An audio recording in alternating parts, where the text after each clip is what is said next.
As summer slowly gave way to autumn, the city entered a new chapter in its history.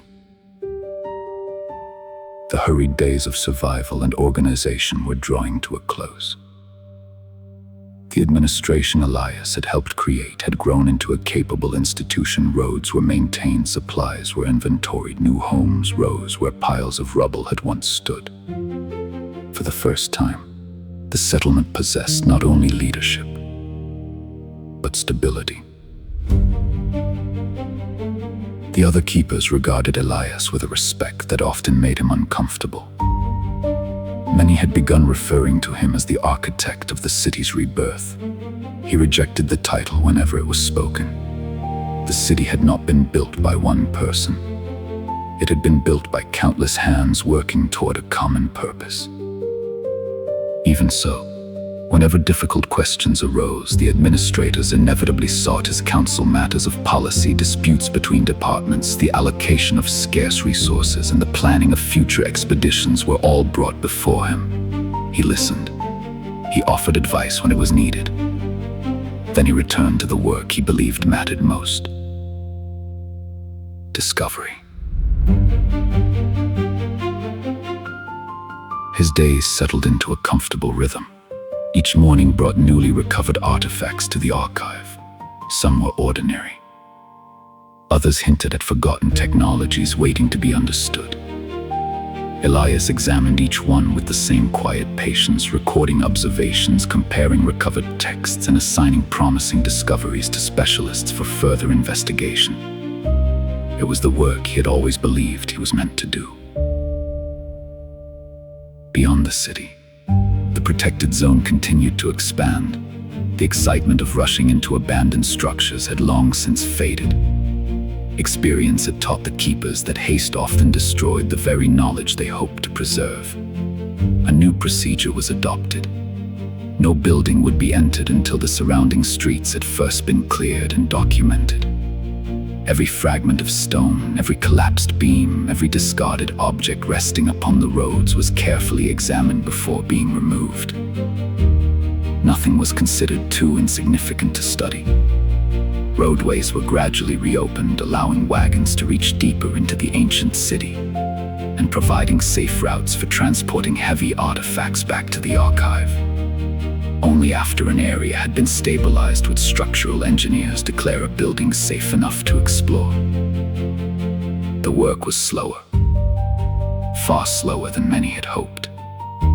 But every passing week reinforced the wisdom of patience. Knowledge lost through carelessness could never be recovered. The great expedition had become something larger than anyone had imagined.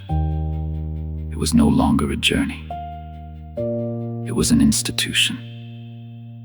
The First World had left behind an entire civilization waiting beneath layers of dust and silence. For the first time, the keepers possessed the organization, the discipline, and the determination to uncover it one discovery at a time. The age of exploration had not ended.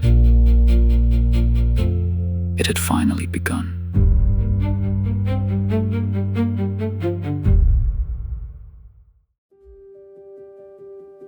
One afternoon, as Elias completed his examination of a collection of recently recovered artifacts, a delegation of engineers arrived carrying several large rolls of carefully prepared drawings. The proposal had already passed through the administration and awaited only the formal order to begin construction. Even so, the engineers requested an opportunity to present their work to the keeper, whose discoveries had begun the transformation of the settlement into the greatest center of learning the Second Age had yet known. His approval was no longer required. They simply believed he deserved to see what had grown from the foundations he had laid.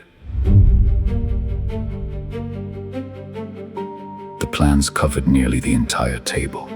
Months of surveying, measurement, and practical experience had been distilled into hundreds of carefully drawn lines. The engineers had identified a problem that would only become more severe as excavation advanced. Every important discovery demanded more labor than the last. Stone had to be lifted, collapsed structures carefully dismantled, massive artifacts transported safely through narrow streets. Entire buildings would eventually require temporary supports before they could be explored. Human strength alone would soon become the greatest limitation placed upon discovery. They believed the city itself could solve that problem. Horse-powered sweeps would be constructed at regular intervals throughout the protected medical district. Each would drive a heavy vertical shaft capable of powering winches, lifting mechanisms, and extensive pulley systems. Where excavation required the removal of mature trees, substantial portions of the trunks would intentionally remain standing. Rather than treating them as obstacles, the engineers proposed transforming them into permanent lifting towers, anchoring large pulley blocks high above the streets. Along the river, water wheels would be erected wherever the current proved dependable. Their steady rotation would provide continuous mechanical power for workshops, saws, pumps, and additional lifting equipment positioned throughout the excavation. No single machine represented a remarkable invention. The true innovation lay in connecting them into a permanent network that could support every major recovery effort within the district. Should the design prove successful, similar systems could eventually spread throughout every district of the developing city. Elias examined every drawing without interruption.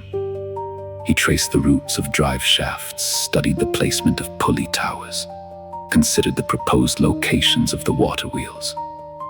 Every calculation reflected careful thought. Every improvement addressed a practical difficulty encountered during previous excavations. When he finally looked up, the room remained silent. When we first entered these ruins, our greatest challenge was finding knowledge. His hand rested upon one of the larger drawings. Today, your challenge is making that knowledge accessible. His eyes moved slowly across the assembled engineers. The ancients did not build great civilizations because they possessed remarkable machines. They became great because ordinary people learned to multiply their own strength. He nodded once. Build them. Build them well. Leave them strong enough that those who come after us never need to ask how they were made. Before the day had ended, surveyors were already marking the locations of the first foundations. Carpenters selected timber. Blacksmiths began forging the iron fittings each mechanism would require. Stone masons prepared the bases that would carry the tremendous loads expected during future excavations. Throughout the protected district, citizens paused to watch stakes being driven into the ground, uncertain what these new structures would become. The keepers understood. The city was no longer constructing buildings merely to shelter its people.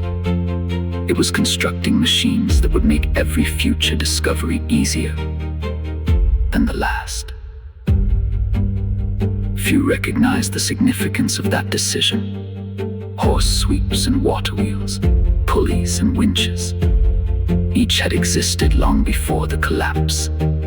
Yet history rarely remembers the moment a machine is invented. It remembers the moment an entire civilization decides to build with purpose. The first great public works project of the Second Age had begun.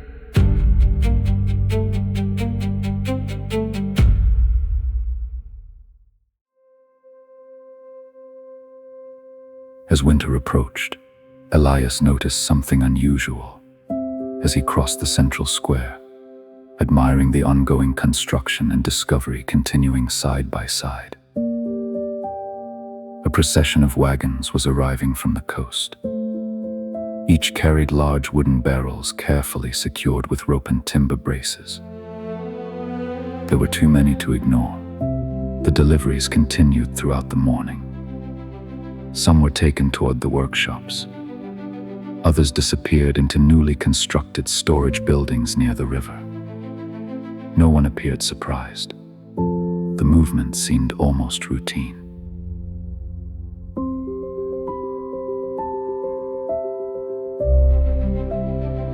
Rather than asking where the barrels had come from, Elias chose to discover the answer himself. The following morning, he traveled toward the fishing settlement established along the coast. The journey was familiar. What awaited him was not. The small collection of huts he remembered had transformed into a thriving community. New docks stretched into the water. Drying racks covered the shoreline. Warehouses stood where empty ground had once overlooked the sea. Dozens of small fishing boats moved steadily between the harbor and open water. The settlement had grown far beyond supplying food. It had become an industry.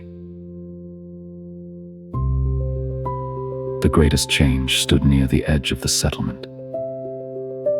Massive brick furnaces rose above the surrounding homes. Thick columns of smoke drifted slowly toward the sea.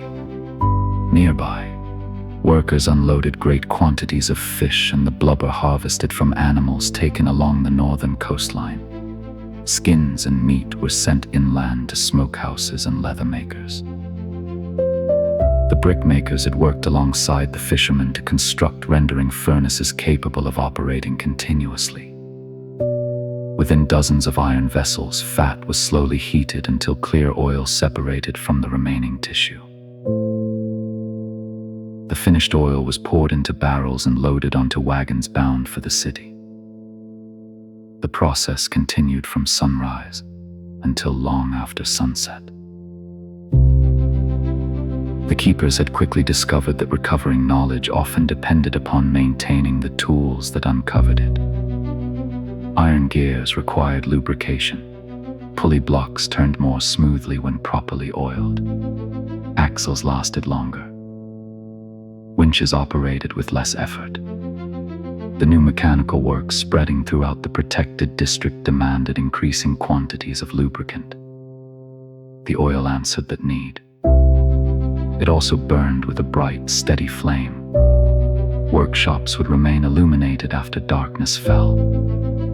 Scholars could continue examining recovered artifacts late into the evening. Storehouses could be properly lit. Even isolated excavation sites could now carry dependable light wherever wagons could travel. One discovery had quietly begun, supporting hundreds of others. Elias watched another wagon being filled. Just a few months earlier, the small community had measured its success by the number of fish returned to shore. Now it measured success by everything those fish and animals could provide. Food and oil, leather and bone, even the blood and viscera were being transformed into fertilizer, shipped off to farmland. Nothing of value was discarded. Knowledge had changed the way people viewed even the sea itself. As he prepared for the journey home, Elias looked once more across the shoreline and smiled. The furnaces continued to burn. The docks remained busy. The barrels continued to fill. No ancient document had instructed them to build this place. No forgotten blueprint had revealed the design. The people had simply recognized a need and solved it. For perhaps the first time since the collapse, an industry had not been rediscovered. It had been created. Only a few weeks remained before winter when another caravan arrived at the city. Compared to those that had come before, it appeared almost modest. 20 wagons crossed into the protected district. Most carried books, laboratory equipment, delicate glassware, sealed chests, and carefully packed supplies intended for long periods of study rather than trade. Among the travelers were only 7 alchemists and their escort. To most citizens, the number seemed unremarkable. To Elias, it was astonishing. Even the largest cities rarely possessed more than 2 or 3 practicing alchemists. Their work demanded years of study, expensive equipment, and constant experimentation. Many spent their entire lives attempting to understand the hidden properties of minerals, plants, metals, and countless other substances. To gather 7 in one place was almost unheard of. That they had all chosen to travel to the developing city spoke more loudly than any proclamation the administration could have issued. Knowledge itself had become an attraction. The city was no longer simply recovering history. It was drawing those determined to create it. The administration welcomed the newcomers immediately. Laboratories already stood waiting within the expanding scholarly district. Their arrival had been anticipated for weeks. The engineers required stronger mortars. The builders continued debating the strange ancient stone containing iron within. Excavation teams recovered unfamiliar minerals whose properties remained unknown. Along the coast, enormous quantities of seashells had built up. The waves delivered more every day. The fishermen described forests of strange underwater plants unlike anything growing upon the land. Crabs, lobsters, and other unfamiliar sea creatures appeared in increasing numbers within the nets. Every discovery raised new questions. Every question demanded careful experimentation. The alchemist wasted little time. Samples of the mysterious ancient stone were collected and carefully broken apart. Shells were sorted according to size, thickness, and color. Bundles of sea plants were dried, burned, soaked, and reduced to ash. Minerals recovered from the protected zone were ground into fine powders before being mixed in countless combinations. Failures filled the laboratory as quickly as successes. Nothing was discarded. Every experiment, whether successful or not, was carefully recorded. Knowledge advanced as much through failure as it did through triumph. Elias visited the laboratories several times during their first days in the city. He found no remarkable inventions, no dramatic discoveries, only patient observation, careful measurement, questions followed by experiments, experiments followed by better questions. He smiled quietly. The ancients did not uncover the laws of nature because they already possessed answers. He watched another mixture being stirred inside a clay vessel. They uncovered them because they refused to stop asking questions. Outside, winter drew steadily closer.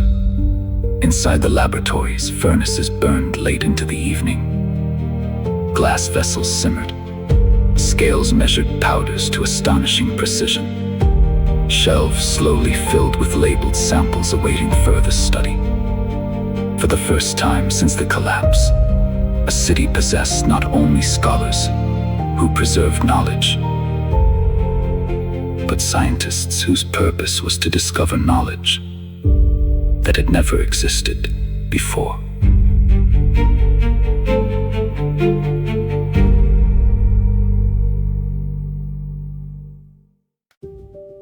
Winter arrived quietly.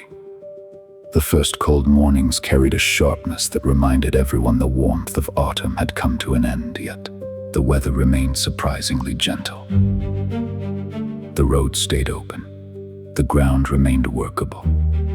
The public works project continued almost without interruption. Excavation teams reported for duty each morning. The horse sweeps turned steadily throughout the protected district, pulling materials farther in to build more.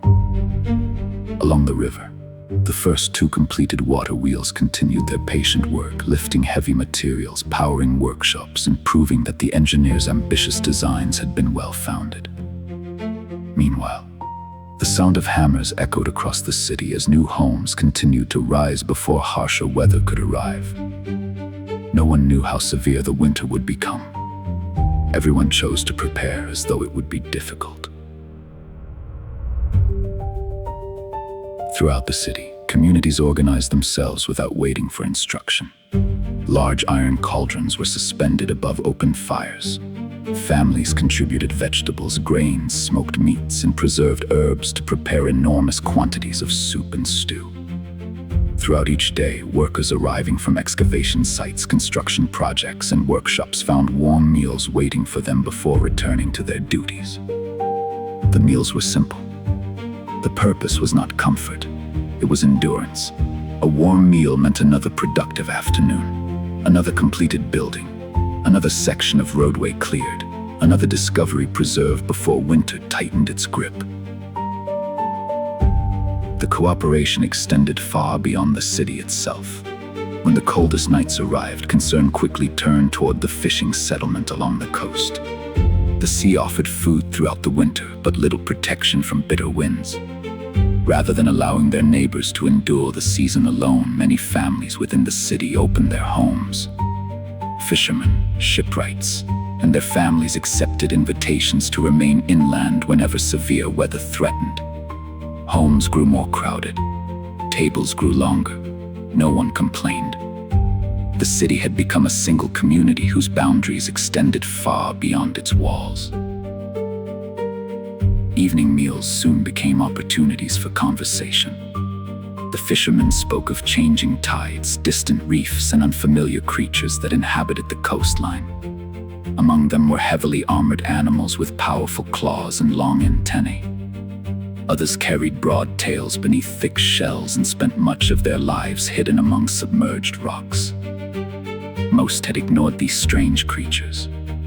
Their appearance reminded many people of oversized insects.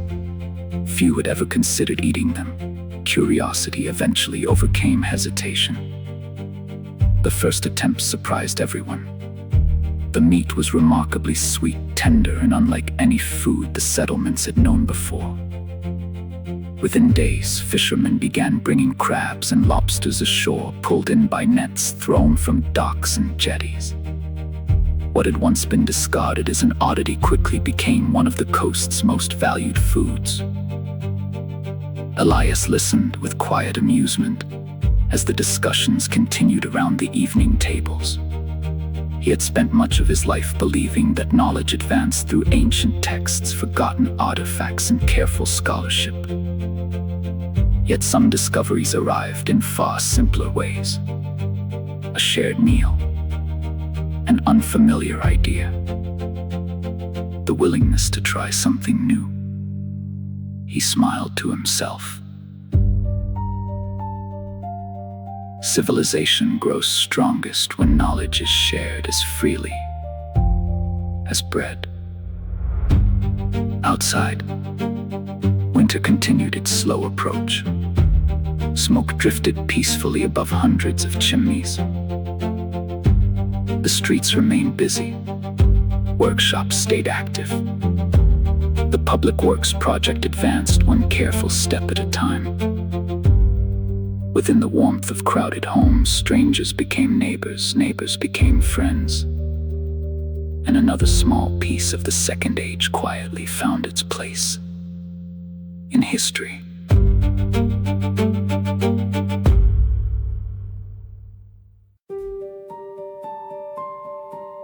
The first great blizzard arrived without warning.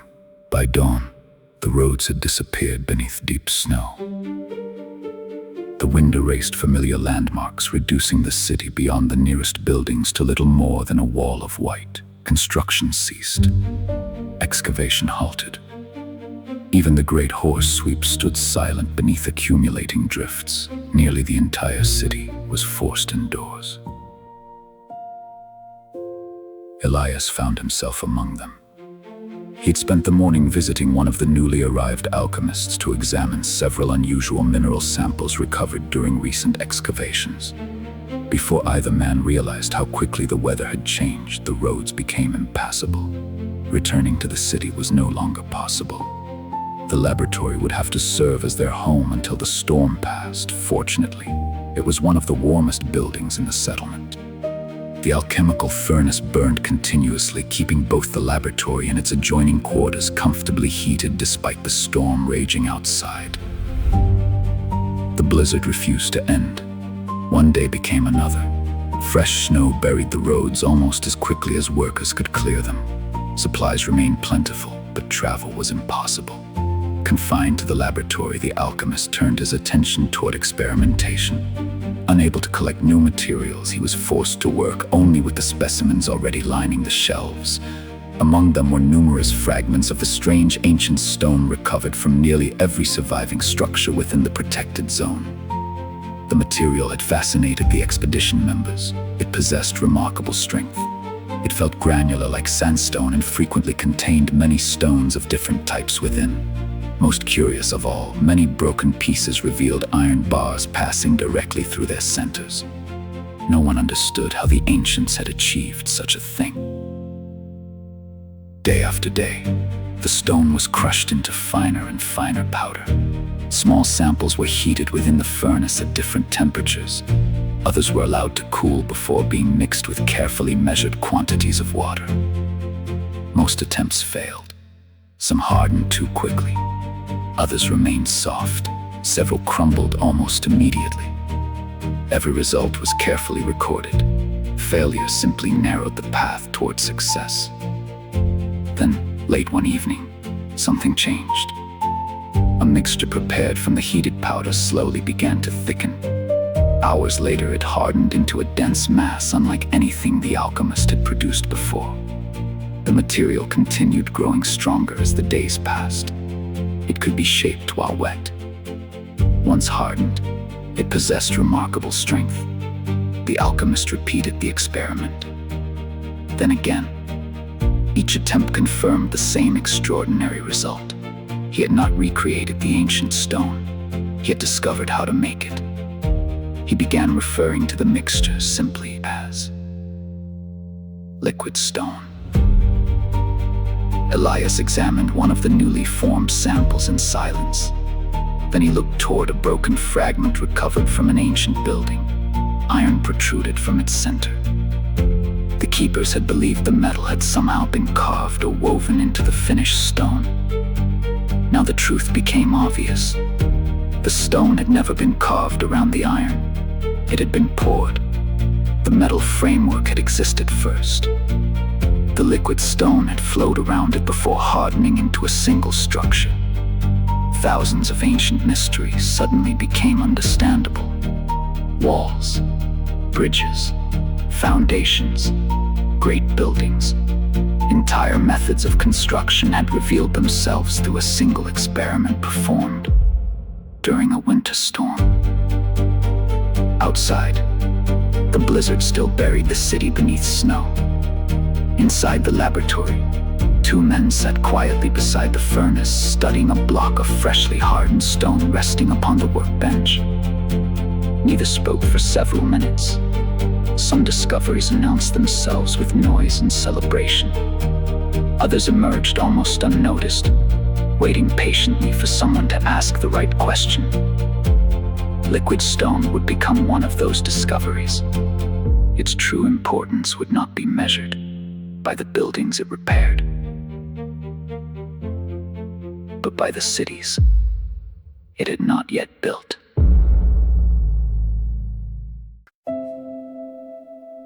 As the blizzard gradually loosened its grip, workers once again cleared the streets leading toward the city center. Doors opened. Smoke rose from workshops that had stood silent for nearly 2 weeks. The great horse sweeps slowly returned to motion as snow was cleared from their mechanisms. Life resumed almost immediately. Elias and the alchemist wasted no time. The moment the roads became passable, they traveled directly to the administration, carrying several hardened samples of liquid stone. The demonstration spoke for itself. Within hours, engineers, keepers, alchemists, and every district overseer was summoned to a formal council 2 days later. The discovery was considered too important to delay. The council assembled inside the largest meeting hall in the city. The new material passed from hand to hand as samples were examined, broken apart, and compared while the production method was carefully reviewed. The discussion continued for hours. The council questioned whether the material could be produced consistently, hardened correctly in large batches, resisted weather, and justified the fuel required for large-scale production. Every concern was debated before a decision was reached. The discovery was genuine. Its potential was extraordinary. Its limitations remained unknown. Before liquid stone could become the foundation of future construction, it would have to be manufactured in large quantities and tested under practical working conditions. That requirement created an immediate problem. Production demanded enormous quantities of ancient rubble. No one wished to destroy structures that had not yet been documented and studied. The administration reached a unanimous decision. Manufacturing would take place well beyond the protected districts. Only rubble recovered from collapsed areas scheduled for future expansion would be consumed. Knowledge would never be sacrificed for convenience. Attention soon turned toward the western districts. Much of the area had already collapsed beyond recovery, leaving broken walls and shattered foundations covering entire sections of the ancient city. For the first time, those ruins represented not an obstacle, but a valuable resource. The public works project would expand immediately. New roads would be opened. Additional horse sweeps would be constructed. Heavy lifting equipment would move west alongside the excavation teams, whose purpose now extended beyond recovering artifacts to reclaiming the raw material needed to build the future. As the meeting concluded, Elias remained studying the large map spread across the council table. Only weeks earlier, the western districts had been another collection of abandoned ruins waiting to be explored. Now they had become the foundation of the city's future. He finally looked toward those gathered around the table. The greatest gift the ancients have left us is not their cities.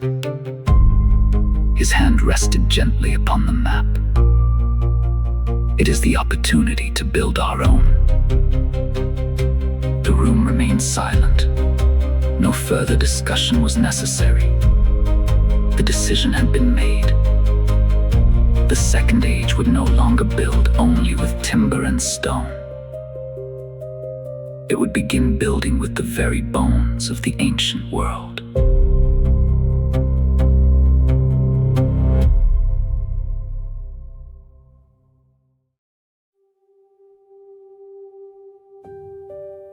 The expansion of the public works project continued despite the winter cold. Crews cleared snow before dawn, allowing excavation teams to resume their work almost immediately.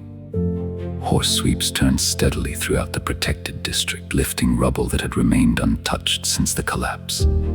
Each cleared roadway opened access to another section of the ancient city. With every passing day, more discoveries found their way to the archive. Elias soon recognized a problem he had not anticipated. The headquarters had been built to examine artifacts. It had never been intended to store thousands of them. Shelves overflowed with carefully labeled objects awaiting comparison. Tables once used for study had gradually become permanent storage. Crates filled every unused corner. Even the hallways had begun disappearing behind neatly organized collections awaiting their proper place. The success of the expedition had created its own challenge. There was simply no room left to continue working. The solution appeared only a short walk away. Throughout the winter, large quantities of food, fuel, and other provisions had been consumed from nearby storehouses. Entire buildings now stood partially empty. Elias proposed that these structures become the city's first dedicated archival repositories. Artifacts that had already been examined, documented, measured, illustrated, and cataloged would be carefully transferred into long-term storage. Nothing would be hidden. Every shelf, crate, and storage room would be recorded so that any object could be located whenever future scholars required it. The archive would remain a place of active discovery. The storehouses would preserve the discoveries already made. The relocation required remarkable care. No artifact left the headquarters until every observation had been verified. Catalog numbers were checked repeatedly. Detailed inventories accompanied every wagon. Nothing was placed into storage without knowing precisely where it rested. The keepers understood that preserving knowledge meant more than protecting the objects themselves. It meant ensuring they could always be found again. Over the following days, the headquarters slowly began to change. Work tables reappeared. Shelving emptied. Walking between rooms no longer required weaving around stacks of crates. For the first time in many weeks, there was space to examine newly recovered discoveries without first moving older ones aside. The building had not become quieter. It had become more efficient. Elias paused inside the main examination hall after another wagon departed for the storehouses. The room looked larger than he remembered, not because anything had been lost, but because nothing had been forgotten. He smiled quietly. Knowledge is not preserved by keeping everything close at hand. His gaze wandered across the now open work tables. It is preserved by ensuring that nothing is ever truly lost. The headquarters had entered another new chapter. It would no longer serve as a warehouse filled with the past. It would become a workshop dedicated to discovering the future.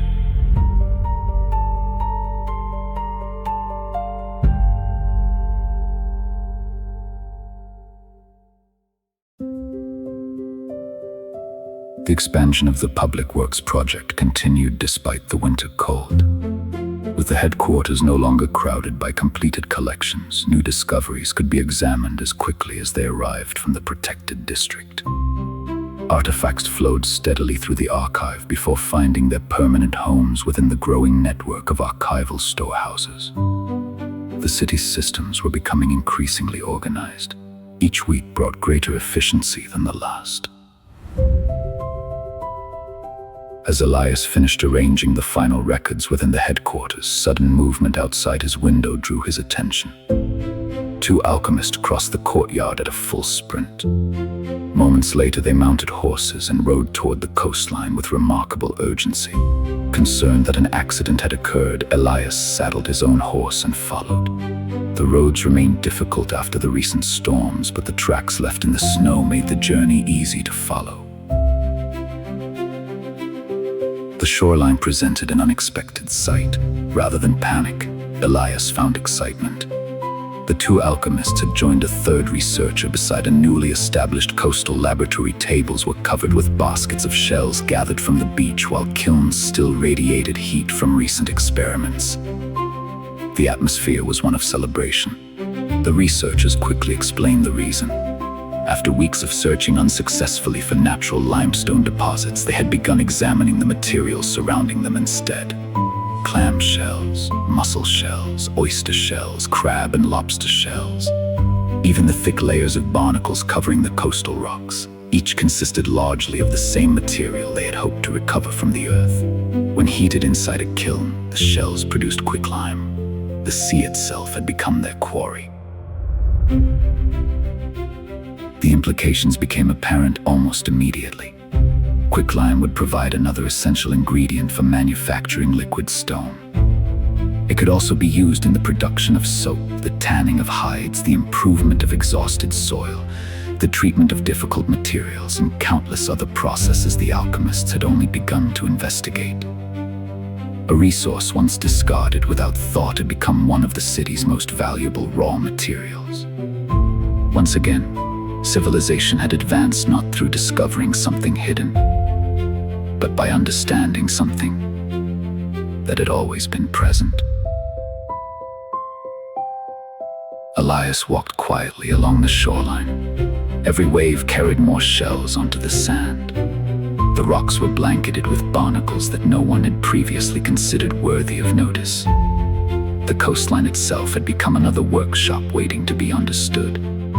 He looked across the sea as workers began gathering shells into wagons alongside their daily catch. Another ordinary part of the world had revealed an extraordinary purpose. The ancient world had preserved many gifts within its ruins. Nature, it seemed, had been preserving gifts of its own. The Second Age had learned to look for both.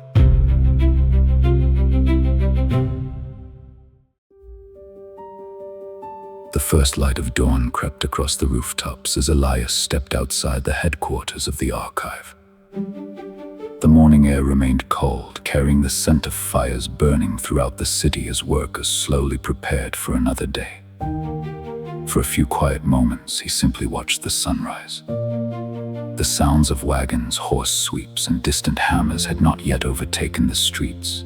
The city rested in a rare moment of silence. It was an opportunity to appreciate how much had changed since the expedition first arrived. What had once been little more than scattered camps had become a thriving center of scholarship, industry, and discovery. His thoughts were interrupted by the arrival of a messenger from the Pine Pitch encampment. The settlement requested Elias's presence, along with several engineers and an alchemist. The message offered little explanation. The woodsmen believed they had discovered an unusual building material and wished for the city's specialists to determine whether it possessed genuine value. The request was accepted without delay. Within days, the small expedition departed for the forest. The familiar scent of pine announced the encampment long before it came into view. Pitch ovens burned steadily as workers collected resin from the surrounding forest. Barrels stood ready for transport back to the city. Yet something had clearly changed. Several new homes had appeared among the trees. None had been built from timber. Instead, they had been constructed almost entirely from long green tubes, unlike anything the visitors had ever seen. Walls, roofs, supports, fences, even simple storage sheds had all been fashioned from the same remarkable material. The smooth green stalks were hollow and divided into evenly spaced joints. When struck lightly with a knuckle, they produced a deep, hollow sound. For that reason alone, the settlers had simply begun calling them knuckle trees. The woodsman explained that the strange grove had been discovered hidden deep within the surrounding pine forest nearly half a year earlier. No one recognized the plant. It was believed the grove had once belonged to an ancient ornamental garden. Before the collapse, over countless seasons it had spread beyond its original boundaries until the expanding pine forest concealed it completely. Curiosity had led to experimentation. The stalks proved remarkably easy to harvest, exceptionally light to carry, surprisingly difficult to break, naturally hollow, and resistant to splitting. They floated effortlessly upon water and could quickly be fashioned into containers, pipes, baskets, and countless simple tools. Entire homes had now been built from the material and had successfully endured months of use, heavy rain, strong winds, and the first winter storms. The engineers spent the afternoon examining every structure. They measured the walls. They inspected the joints. They tested the strength of the hollow stalks. Every observation confirmed the settlers had discovered a material unlike any timber they had previously worked with. Then one of the woodsmen casually mentioned another observation. During the warmth of summer, some of the knuckle trees had grown taller than a full-grown man in a single week. The engineer stopped writing. The alchemist looked up in disbelief. Elias slowly turned toward the grove. For several long moments, no one spoke. If the observation proved accurate, the implications extended far beyond construction. A building material that renewed itself at such astonishing speed could transform the future of the city. There was little more to discuss. The discovery was too important for the settlement to evaluate alone. The expedition departed for the city. The following morning, another meeting with the administration would be called. The engineers would prepare their findings. The alchemist would begin considering new applications. The keepers would document yet another remarkable discovery.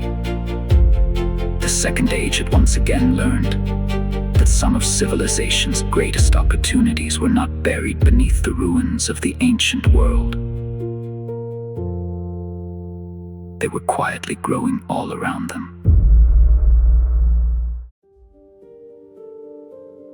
The administration assembled only days after the expedition returned from the Pine Pitch settlement. The engineers presented their findings on the knuckle trees. Samples were examined. Measurements were reviewed. The remarkable rate of growth received particular attention. The discussion was brief. No one questioned the value of the discovery. The administration unanimously approved continued research into the material and its incorporation into future construction projects. Only one restriction was added.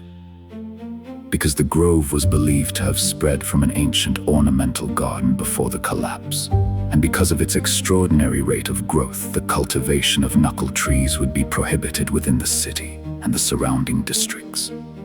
Future groves would instead be established well beyond populated areas where their expansion could be carefully observed and controlled.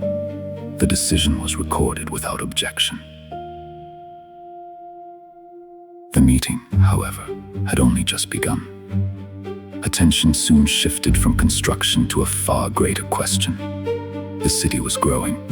New industries had been established. Settlements now surrounded the protected district. Yet beyond the region lay the villages, towns, and small cities from which the expedition itself had been assembled. Many families had entrusted the expedition with their sons, daughters, friends, and scholars. Since the day the expedition departed, they had received little or no news. The administration agreed that such isolation could not continue. If knowledge truly belonged to everyone, it could not remain within the walls of a single city. For the remainder of the day, routes were studied. Distances were estimated. Travel schedules were debated. The arrival of spring would finally make long-distance travel practical once again. By the close of the meeting, a unanimous decision had been reached. Beginning with the first month of spring, 3 mounted couriers would depart the city every month. Their destinations would not be the nearby settlements. Instead, they would return to the towns and villages from which expedition members and later migrants had originally come. Each rider would carry certified letters bearing the seal of the administration. Alongside personal correspondence, they would transport carefully copied reports describing discoveries that had been verified by the keepers, allowing knowledge recovered within the archive to spread throughout the recovering world. Every journey would be a complete round trip. No courier would be expected to undertake more than one expedition each year, unless they willingly volunteered for additional service. The responsibility would be shared among many trusted citizens.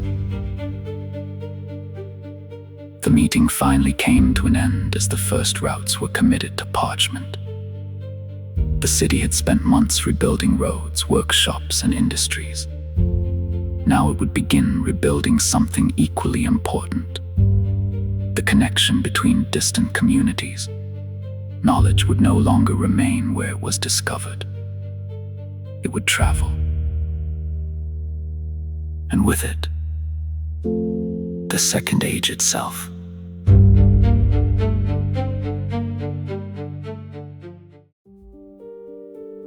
Winter gradually released its hold upon the land. Snow retreated from the roads. The forests awakened.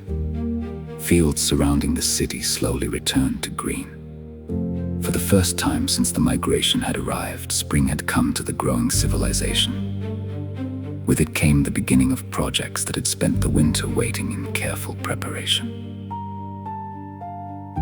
Before sunrise on the first day of the new season, 3 mounted couriers assembled before the administration building. Each carried a satchel filled with certified letters bearing the seal of the keepers. Their destinations differed, but their purpose was the same.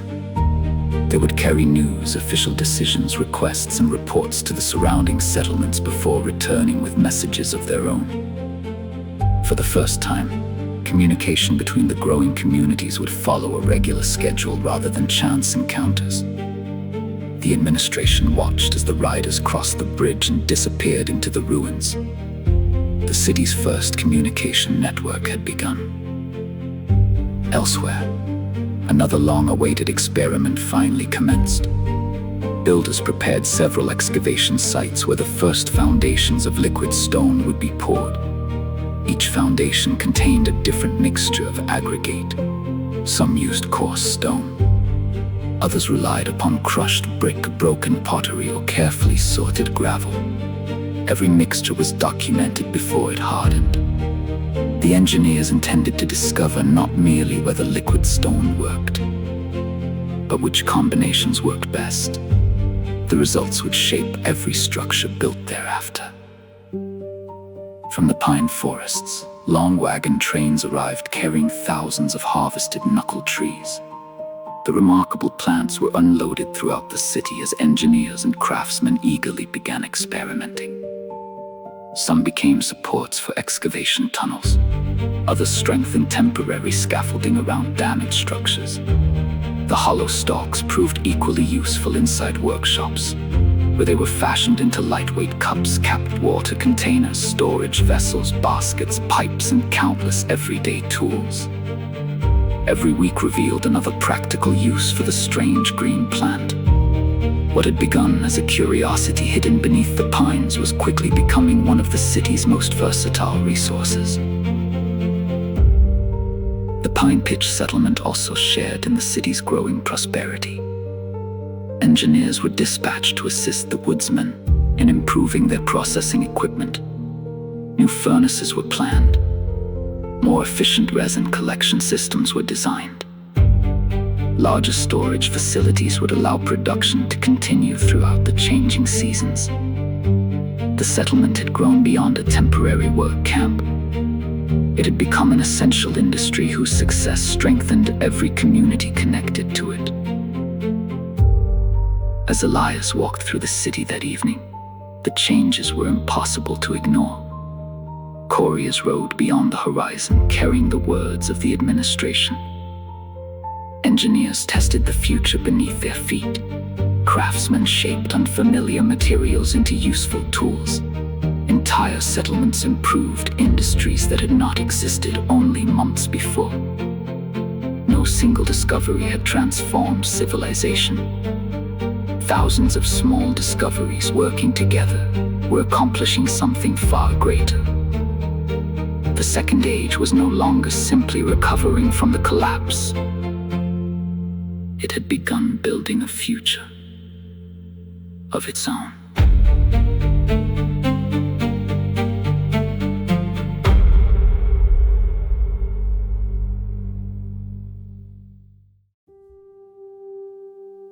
The arrival of spring brought no shortage of work.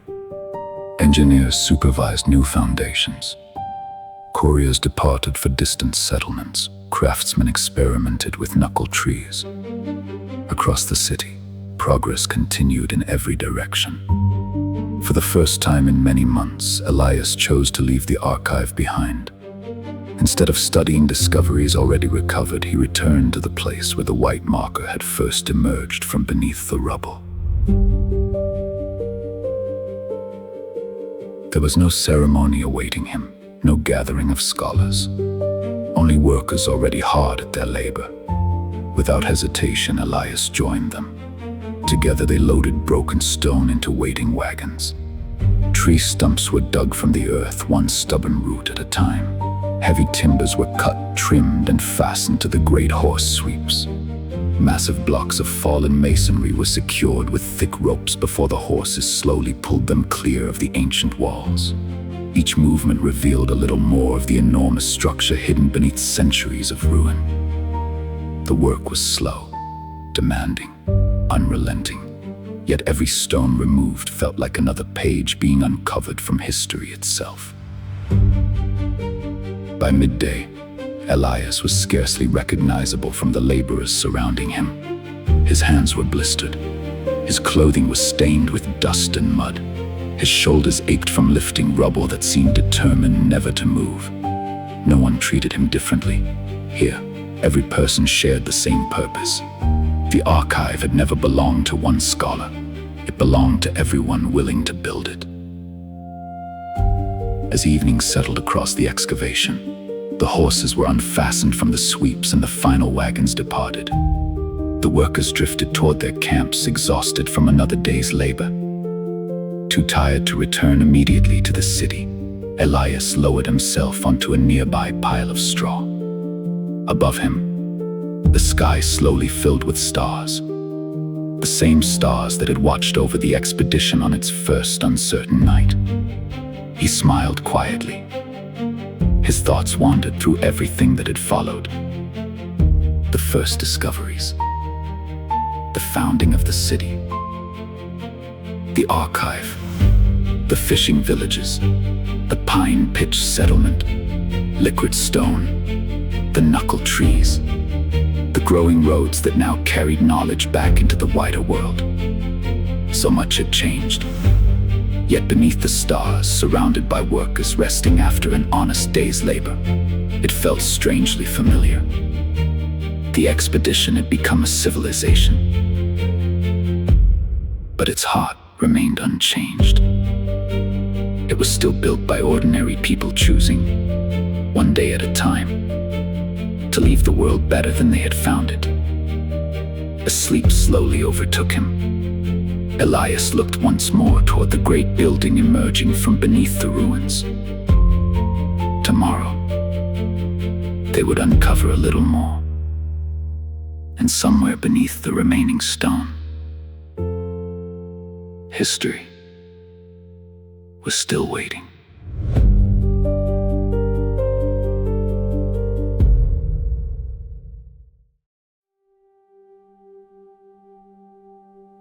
Exhaustion claimed Elias almost the moment he settled onto the pile of straw. The sounds of the excavation faded into the quiet rhythm of the spring night. For the first time in many weeks, there were no records to study, no meetings to attend, no discoveries demanding immediate attention. Only silence. Sometime during the night, Elias slowly opened his eyes. A small fire crackled only a few steps away. Two workers sat beside it, speaking quietly as a pot of stew simmered above the flames. Someone had placed a heavy wool blanket across his shoulders while he slept. The cool night air had settled over the excavation, but the blanket had kept the cold away. One of the workers noticed he was awake and smiled. Fresh bread rested beside the fire. A wooden bowl of hot stew was quietly offered. No words of ceremony were exchanged, only simple kindness. The three shared the meal together beneath the stars. For a while, conversation wandered from ordinary things to extraordinary ones. The work, the city, the growing settlements. The riders now carrying knowledge back into the wider world. Eventually, their attention returned to the immense structure standing silently beyond the firelight. Day by day, it emerged from beneath the rubble, yet no one had entered it. Not yet. The workers spoke of what they hoped might still survive inside. Perhaps another library, perhaps preserved tools, perhaps maps of lands long forgotten, perhaps machines no one yet understood. Every possibility seemed equally exciting. No one claimed to know the answer. That uncertainty was part of the adventure. Elias listened more than he spoke. He realized that the excitement he heard around the fire no longer belonged to a handful of scholars. It belonged to everyone. The archive had become something far greater than a building. It had become a shared purpose. The fire slowly burned lower as the conversation drifted into comfortable silence. Above them, countless stars stretched across the night sky. Ahead of them stood a building that had remained sealed since the collapse. Both seemed equally infinite. Tomorrow, the work would continue. Another wall would be cleared. Another doorway might appear. Another piece of history might finally reveal itself. For now, however, three weary workers simply shared a meal beneath the stars, dreaming together about what waited in the darkness beyond the ancient walls.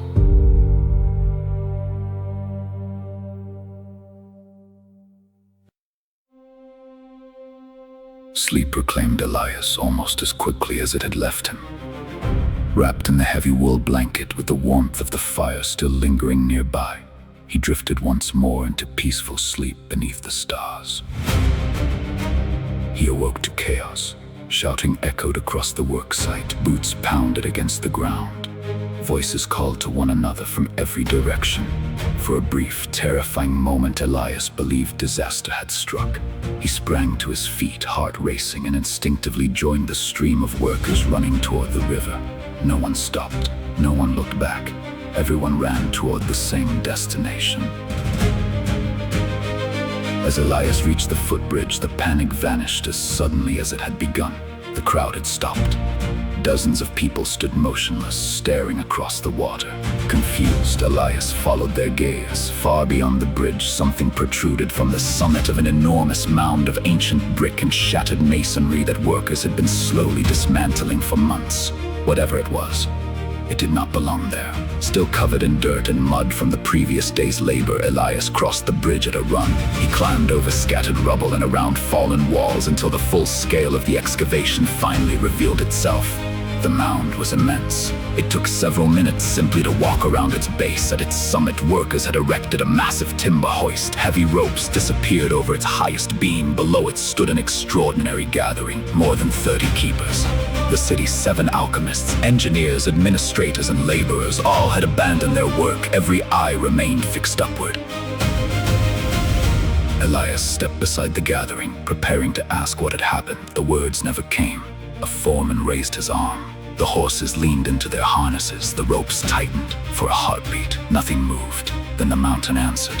Thousands of ancient bricks broke free at once. The roar drowned every other sound. Stone crashed down the sides of the mound in an avalanche of rubble. Dust exploded into the air, swallowing the summit until nothing beyond a few paces remained visible. The crowd instinctively covered their faces. No one spoke, no one moved. Only the sound of falling stone continued. Then, silence. The dust slowly drifted away. As the morning sunlight pierced the thinning clouds, something enormous emerged high above the excavation. Suspended from the great hoist hung a tarnished structure of metal unlike anything the city had ever recovered. Though stained by age and scarred by centuries beneath the ruins, its surface still caught the sunlight. Across it, large letters remained unmistakably clear. Museum of Science. No one understood the meaning. No one attempted to speak. The only sound was the wind moving quietly through the ruins. For the first time since the expedition had begun, the ancient world had announced the purpose of one of its own buildings.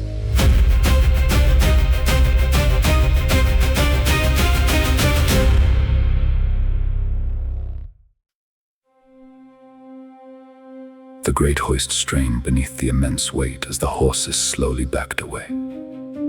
Every rope creaked while workers guided the enormous metal sign downward with long poles, careful to prevent it from striking the surrounding rubble. At last, with a deep metallic thud, it settled onto heavy timbers laid across the ground, resting face down. For several moments, no one spoke. Standing beside it, the keepers finally appreciated its true size. What had appeared large while suspended high above the ruins now seemed enormous upon the ground. Despite spending nearly 15 centuries buried beneath collapsed brick and stone, the sign remained astonishingly well preserved. Its edges were worn, its surface stained with age, but remarkably little of the metal itself appeared to have been consumed by corrosion. The keepers immediately began documenting every detail before any attempt was made to move or clean it further. Sketches were drawn, measurements were taken. The methods used to suspend the sign were carefully recorded for future reference. As one keeper examined the rear framework, he paused, stamped neatly into one of the metal supports with 3 numbers, 3, 1, 6. He called the others over. Within minutes, they discovered the same mark again on another structural member. Then another. Every component of the sign carried the identical stamp. The number was carefully entered into the official record. No one could determine its meaning. It may have identified the craftsman who made it, the workshop that assembled it, a measurement, or perhaps something else entirely. For now, it remained another mystery left behind by the ancients. curiosity soon turned toward another question. How heavy was it? One keeper grasped the lower edge and pulled with all his strength. The sign did not move. A second joined him, still nothing. A third added his effort. The massive metal sign shifted only the slightest fraction before settling back against the timbers with a dull thud. The gathered workers exchanged silent glances. Whatever metal the ancients had used, it possessed a strength and durability unlike anything produced in the Second Age. Their attention slowly returned to the face of the sign. Only now did the true scale of what they had uncovered begin to settle upon them. This had never been a simple marker. It had been intended to be seen from a great distance, mounted high above the entrance to one of the ancient world's greatest institutions, the Museum of Science.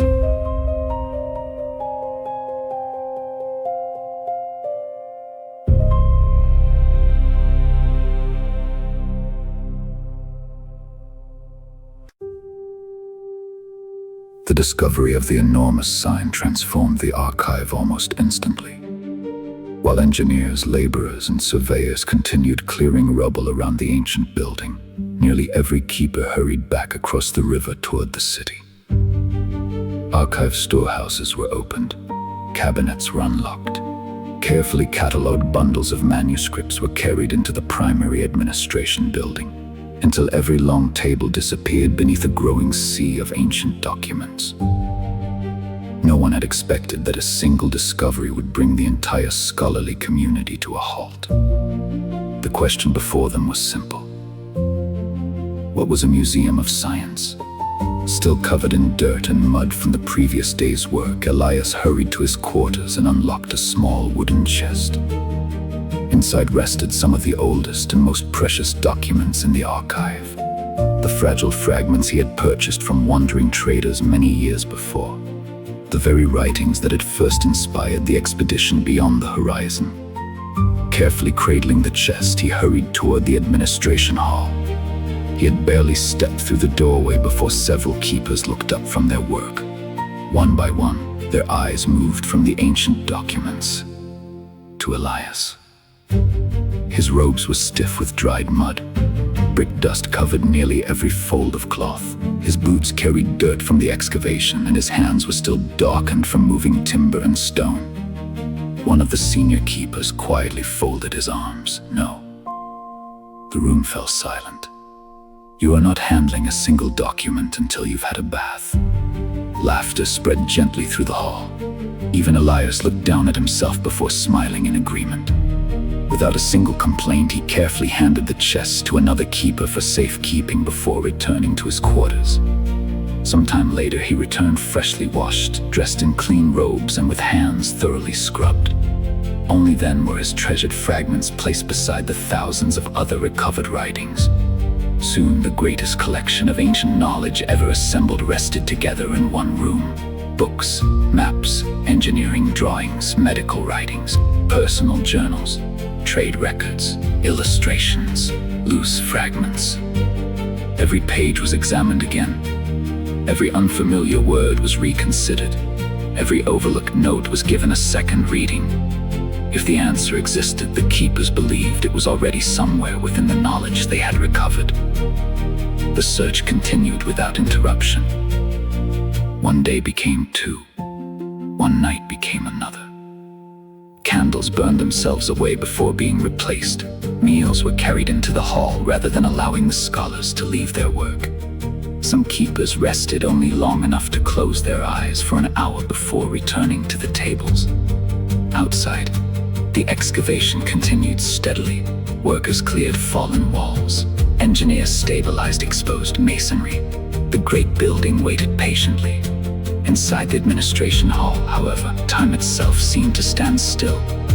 For 2 days and 2 nights, the keepers searched through tens of thousands of ancient documents, comparing every reference they could find to museums, science, education, discovery, careful observation, testing, measurement, invention, and the pursuit of knowledge. Each new reference was copied, compared, and discussed alongside the others. Individually, the fragments revealed very little. Together they slowly painted an extraordinary picture. The evidence suggested that a museum was not a place where knowledge was created. Instead, it was a place where knowledge was gathered, preserved, studied, and shared, so that ordinary people could better understand the world around them. A long silence settled across the room. The realization reached everyone at nearly the same moment. The building they had uncovered was not an ancient palace. It was not a fortress. It was not a temple. It had been built so that anyone could come to learn. Elias slowly looked around the hall. The keepers had devoted themselves to preserving knowledge and recovering the wisdom of the ancient world. Now, after centuries of silence, the ancient world had revealed where it once shared that wisdom with its own people. For the first time since the expedition began, the keepers understood not only what they had found, but why it had been built.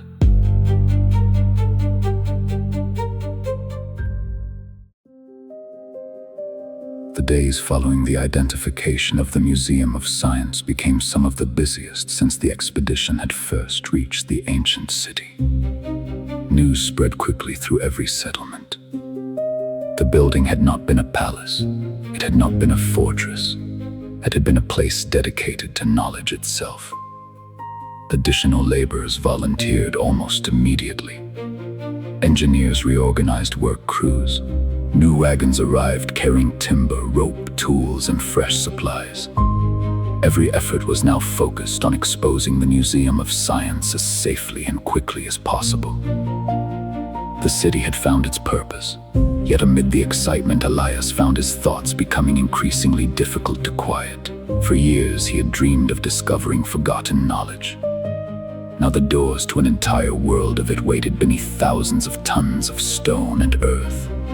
The responsibility weighed heavily upon him. Every decision mattered. Every mistake could destroy something that had survived for 15 centuries.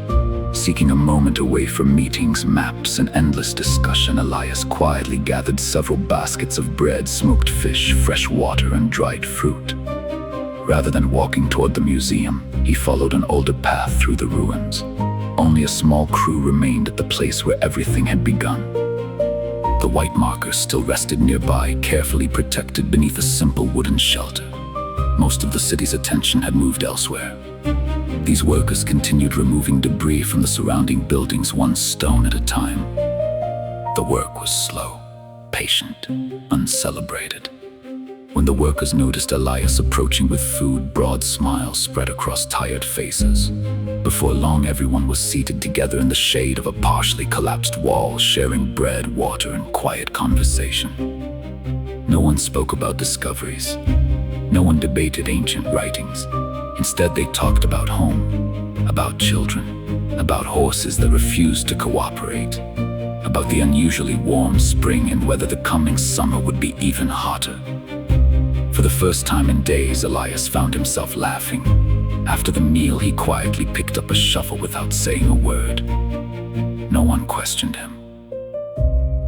There was always more work to be done. The afternoon passed beneath an unrelenting sun. Although spring had only recently arrived, the cool morning air had given way to surprising heat. Dust clung to damp skin. Hands grew sore. Shirts became heavy with sweat. Stone after stone disappeared into waiting wagons. The work demanded little thought, only steady effort. For several peaceful hours, Elias stopped being the founder of the archive. He stopped being the scholar responsible for the greatest discovery in generations.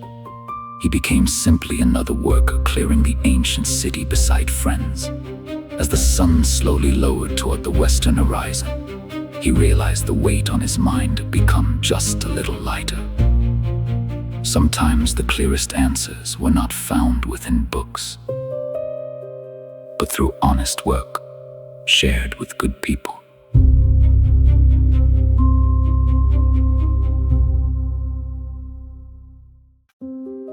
The weeks following the discovery of the Museum of Science transformed the expedition. Hundreds of workers now concentrated their efforts on carefully exposing the great building, while engineers directed an ever-growing network of labor crews, wagons, and lifting machines. With so much attention focused upon the museum, only a small crew remained working near the place where the expedition had truly begun. The weathered white marker. Elias found himself returning there almost every day. What had begun as an escape from endless meetings gradually became part of his routine. He carried water to the workers, shared meals beneath the shade of broken walls, moved stone into waiting wagons, laughed more than he had in many months. The small crew had become more than fellow workers. They had become close friends. There was no ceremony between them, no titles, no formalities. When the day's work ended, they simply sat together watching the evening settle over the ancient city. One evening, after the tools had been put away and supper had been finished, one of the workers reached into a small cloth pouch. "I found these today." He poured several tiny glass spheres into his hand. The last rays of the setting sun caught them immediately. Each sphere seemed different. Some contained twisting ribbons of blue and white. Others swirled with deep green, amber, crimson, or violet. The colors appeared frozen inside the glass itself. The group passed them quietly from hand to hand, admiring the remarkable craftsmanship. Even after 15 centuries buried beneath the ruins, they remained brilliantly colored. One worker accidentally dropped one onto a stone. Everyone winced. Instead of shattering, the little sphere bounced away unharmed. Laughter followed as someone chased it down before it disappeared beneath the rubble. The keepers had never recorded anything quite like them. No one could imagine what purpose they had once served. They were too small to be useful as tools, too smooth to fit into machinery, too carefully made to be discarded without reason. For a long while, they simply admired them in thoughtful silence. Finally, one of the younger workers smiled. "They don't have to have been useful." The others looked toward him. "Our children would love these." The thought spread through the group almost immediately. Some imagined games of skill. Others imagined contests of accuracy. Some simply pictured children collecting the beautiful little spheres and proudly trading their favorites with friends. The following morning, Elias carried several of the glass spheres to one of the city's master glassmakers. The craftsman turned them over slowly in his hands, studying every curve, every swirl of color, every tiny imperfection left by the ancient artisan. After a long silence, he smiled. "I believe I can make something very close." Within weeks, the first handmade glass spheres began appearing throughout the settlement. Some were no larger than peas. Others nearly filled the palm of a child's hand. Each one carried its own unique colors and patterns. No two were exactly alike. The children needed no instruction. Within days, they had invented games no adult had ever considered. The keepers faithfully recorded another remarkable discovery from the ancient world. Not because it transformed science, not because it advanced engineering, but because it reminded them that the people of the ancient world had also laughed, played, and found joy in simple things. Some discoveries improved civilization. Others simply made childhood a little brighter. Both, the keepers concluded, were worthy of preservation.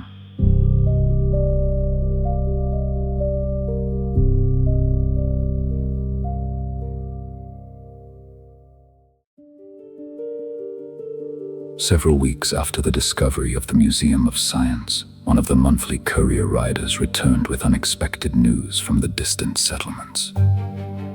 The letters he carried contained remarkably similar discussions. Word of the discoveries had spread farther than anyone had imagined. Entire communities were beginning to question whether they should remain where they were. For generations, they had lived in isolated villages separated by forests, rivers, and weeks of difficult travel. Now, For the first time in centuries, people spoke openly about building a shared future together. Some settlements wished only to send additional volunteers. Others hoped to establish permanent trade houses near the city. Several, however, were debating something far more significant. They wished to relocate. Not a handful of families, not a small expedition. Their entire communities, their home goods, their livestock, their wagons, their tools, everything they could carry. The reports were brought before the city administration. For much of the afternoon, the council debated what such a migration might mean. More workers would accelerate every project, more craftsmen would strengthen industry, more scholars would increase the pace of discovery. Yet larger populations also brought new responsibilities. As evening approached, Elias was invited to offer his thoughts. He remained quiet for several moments before answering. "I believe they should come." The room listened carefully. If we are to rebuild civilization, we cannot do so scattered across hundreds of distant settlements. Several members nodded. Then Elias continued, "My concern is not the people who leave. It is those who arrive after they are gone." The room grew silent. He explained that abandoned villages already contained homes, wells, barns, workshops, fences, and fertile fields. Such places would offer shelter to anyone seeking it. Most people would simply move on. Some would not. Bandits and thieves, those willing to prey upon travelers. And perhaps one day, even people who sought to capture others and force them into slavery. No one interrupted. The possibility had simply never been considered. The council realized that prosperity would eventually attract those who wished to exploit it.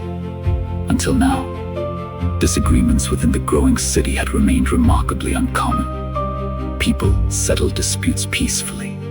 Neighbors helped one another. The settlements enjoyed a level of cooperation few had believed possible. Many considered themselves fortunate that conflict between communities had remained so rare. Yet they also understood that good fortune alone could not preserve peace forever. That evening, the administration reached a unanimous decision. The time had come to establish a permanent city guard. Its purpose would not be conquest. It would not wage war. Instead, it would protect the roads, keep peace within the city, investigate theft, escort vulnerable travelers, and uphold the laws agreed upon by the council. The announcement was welcomed throughout the settlements. For many, it represented something larger than a new organization. It was another sign that their scattered communities were slowly becoming something they had not seen since before the collapse. A civilization.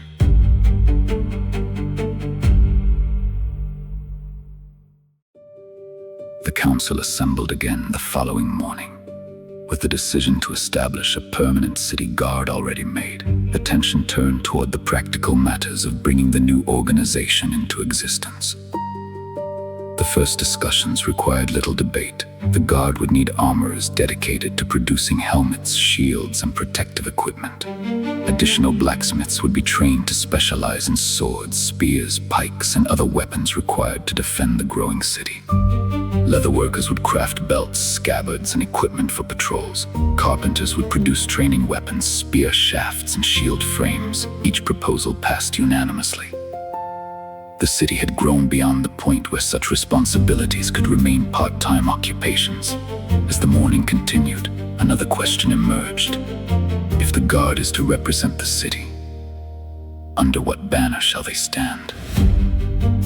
The room grew quiet. Designs could be created later, colors could be chosen later, before any banner could be made. The city itself required a name. For hours, the council debated. Some favored names describing the nearby river, others proposed honoring the expedition. Several suggested naming the city after Elias. He declined every suggestion before discussion could continue. The debate stretched into the afternoon with little progress. Then one of the keepers slowly rose to his feet. "If I may." The room turned toward him. "I recently came across a story preserved in several unrelated fragments. It spoke of a city from the ancient world. A place that welcomed scholars from every corner of civilization. A place where knowledge was gathered, preserved, copied, and shared with generations yet to come. The writings called it the greatest repository of knowledge ever assembled. The room listened in complete silence. The keeper continued. It survived for centuries. Then war came. The library burned, and with it, countless works of knowledge disappeared forever. No one spoke. Even the scratching of charcoal across parchment had stopped. The keeper looked slowly around the room. We cannot restore what was lost, but perhaps we can continue what it began. He took a quiet breath. I propose we name this city New Alexandria. Silence settled across the chamber. The weight of the suggestion reached everyone at once. They were not simply choosing a name. They were accepting a responsibility. Elias slowly smiled. It was the first genuine smile anyone had seen from him that day. Without a single objection, the council members reached for their pens. One by one, the documents were signed. The decision was unanimous. From that day forward, the growing city beside the ruins of the Museum of Science would be known as New Alexandria. It was more than a name. It was a promise that the mistakes of the ancient world would not be repeated, that knowledge would never again be allowed to vanish into darkness, and that as long as even one page remained to be preserved, the torch of wisdom would continue to burn.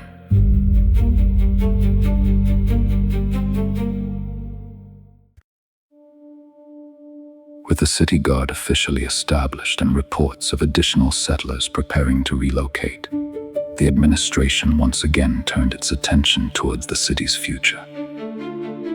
Protecting thousands of people required more than guards and watchmen. Eventually, New Alexandria would need walls. The discussion quickly returned to the ongoing experiments with liquid stone. Months of testing had produced encouraging results. The first experimental slabs had now cured long enough to allow meaningful comparisons. Each had been subjected to repeated impacts from heavy hammers loaded with stone and carefully examined for cracking. One result stood clearly above the others. The slab poured using crushed stone as aggregate consistently proved to be the strongest. The mixture resisted cracking better than every other design they had tested. Nearby, the alchemists and engineers continued another series of experiments. This time they focused on refining the aggregate itself. Some batches used coarse stone, others used smaller fragments. Each mixture was carefully measured, poured, and recorded as they searched for the ideal combination of strength and durability. Meanwhile, production expanded rapidly. Additional horse sweeps now powered larger crushing mills that reduced ancient rubble into powder ready to be cooked and cooled. New furnaces burned almost continuously to produce lime. Workshops that had once been experimental had become permanent industries. The city was no longer learning whether liquid stone could work. It was learning how to produce it on a scale worthy of a civilization. The council began discussing plans for a defensive wall surrounding the growing city. Engineers sketched possible routes that would take advantage of the river and the natural terrain. Controlled gates would regulate movement into and out of New Alexandria. Guard towers could one day overlook the roads leading toward the surrounding settlements. No one doubted the importance of the project, yet no one doubted its size either. Constructing such a wall would require thousands upon thousands of hours of labor, performed by hundreds or even thousands of people. The administration unanimously agreed that the project should wait until the expected migration from the distant settlements had begun and population had grown enough to spare the manpower. Planning would continue. Materials would be gathered. Construction would begin only when enough hands had arrived to see the work through without slowing the excavation of the Museum of Science. Attention then returned to the liquid stone experiments. Once the final series of test slabs had fully cured and the strongest mixture had been confirmed, the next step would begin. Not walls, homes. The council agreed that the first experimental houses should be constructed using the new material. They would be carefully observed through every season. Heat and rain, freezing temperatures and windstorms, floods and fire. Time itself would become the final judge. If the homes endured, New Alexandria would possess something no settlement since before the collapse had known. A durable building material that could be produced in remarkable quantities from the ruins of the ancient world. The age of timber and rough stone would not end overnight. But for the first time in 15 centuries, a new age of construction stood within reach.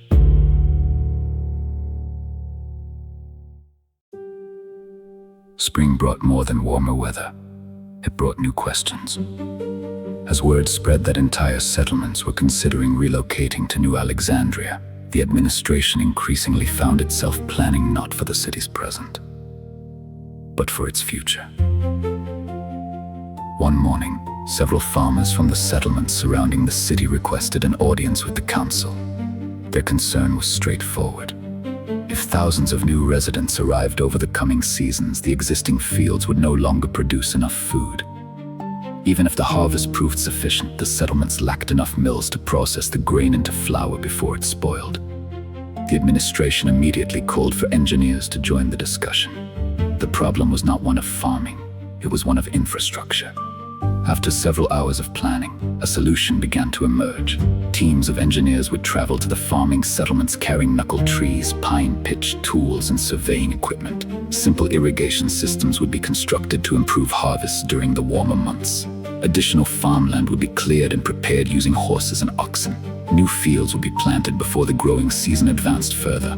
At the same time, engineers would oversee the construction of larger grain mills powered by horse sweeps, allowing the surrounding settlements to process far greater quantities of flour than ever before. The council approved the proposal unanimously. Preparing for the future, they agreed, was far wiser than reacting to hunger after it arrived. Before the meeting could conclude, another delegation entered the administration hall.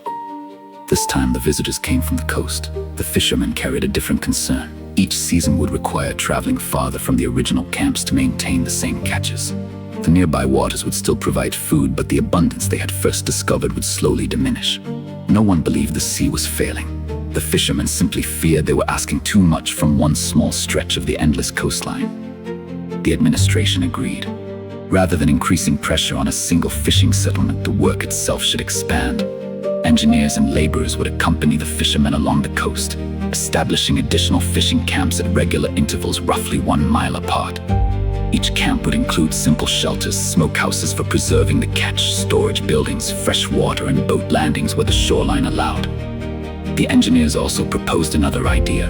Shallow traps would be excavated near the shoreline in carefully selected locations. At high tide, seawater would flow freely into the basins. As the tide retreated, fish, crabs, and other sea life that had not escaped would remain behind, allowing the fishermen to harvest them with far less effort. The proposal was welcomed immediately. Every new camp would reduce pressure on the original fishing grounds while extending the city's growing network of coastal settlements. As the meeting finally drew to a close, Elias quietly reflected upon everything that had been discussed. No one had spoken about ancient ruins. No one had debated forgotten manuscripts. No remarkable artifact had appeared. Yet the decisions made that day might prove just as important. Civilization was no longer growing because remarkable discoveries were being made. It was growing because ordinary people had begun thinking beyond tomorrow. And perhaps, Elias thought, that had always been the true foundation of every great civilization.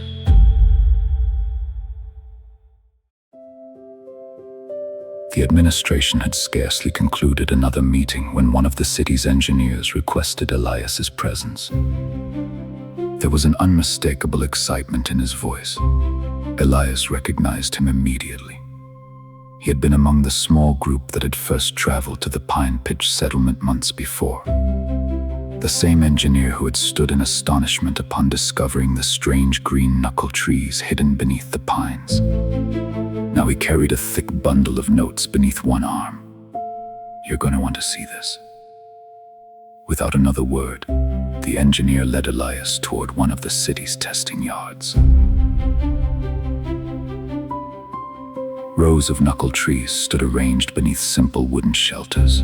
Some remained whole. Others had been cut into carefully measured lengths. Several supported enormous stone blocks suspended above the ground. Nearby, broken samples lay beside carefully written observations. Months of testing had transformed curiosity into evidence. The engineer explained that every practical experiment they could imagine had been attempted. The hollow trunks had been loaded until they failed. Different diameters had been compared. Different lengths had been measured. Older stalks had been tested against younger ones. Every result had been carefully documented. The findings had astonished the entire engineering team. Even relatively slender knuckle trees were capable of supporting the weight of several grown men standing upon them. Larger specimens routinely supported massive stone blocks weighing thousands of pounds before finally failing. The strength of the material far exceeded anything they had expected from a hollow plant. To the engineers, the implications were extraordinary. The engineer began pointing towards sketches spread across a nearby workbench. Temporary supports could safely brace on stable ruins while excavations continued. Lightweight scaffolding could reach heights that would require enormous quantities of timber using traditional methods. Bridges could be assembled more rapidly and repaired with remarkable ease. Entire homes could be constructed using knuckle trees as their primary framework. Workshops and warehouses, observation platforms and watchtowers. The list continued to grow with every passing week. What at first appeared to be little more than an unusual forest plant was rapidly becoming one of the most valuable construction materials ever discovered by the Second Age. Elias quietly studied the test yard. The broken samples, the carefully written records, the immense stone weights resting upon slender green columns. Months earlier, the engineers had seen only potential. Now they possessed proof. The city had inherited another gift from the ancient world, not buried beneath stone, but quietly growing in the forests all around them.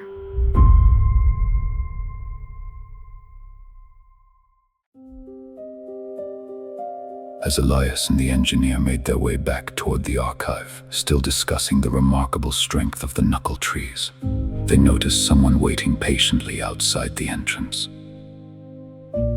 A farmer stood beside a small wooden cart. Resting upon it was a single round wheel wrapped carefully in clean cloth. The farmer smiled as they approached. He explained that over the past several months he had begun experimenting with preserving milk. Using a cool root cellar beneath his home, he had learned to transform it into something entirely different, something that improved with time rather than spoiled. He had already begun excavating a second cellar. If the expected migration brought more dairy cattle to New Alexandria, he hoped to produce enough to trade throughout the growing settlements. Before expanding, however, he wanted the opinion of the city's most trusted scholar. He wanted Elias to be the first to taste it. The cloth was folded back. A rich, pleasant aroma escaped immediately. The farmer carefully cut several small wedges before offering one to Elias and another to the engineer. They tasted it in thoughtful silence. The engineer looked at Elias. Elias looked back at the engineer. Then both reached for another piece. The flavor was unlike anything either of them had expected. Rich, smooth, and complex. Months of careful aging had transformed ordinary milk into something entirely new. For a long moment, no one spoke. Finally, Elias smiled. "I will trade almost anything you ask for the rest of this wheel." The farmer laughed proudly. Then, to everyone's surprise, he gently shook his head. "I appreciate the offer, but I can't." Elias looked at him with curiosity. The farmer carefully wrapped the remaining wheel once again. I need more people to taste it. If they enjoy it as much as you did, they'll come looking for me." The engineer couldn't help but laugh. Elias smiled in quiet admiration. The farmer had not merely learned to make remarkable cheese, he had discovered something else: reputation. As the farmer wheeled his cart toward the market square, Elias watched him disappear into the growing city. Some people advanced civilization through great discoveries. Others did so through honest craftsmanship. Both, he thought, deserved to be remembered.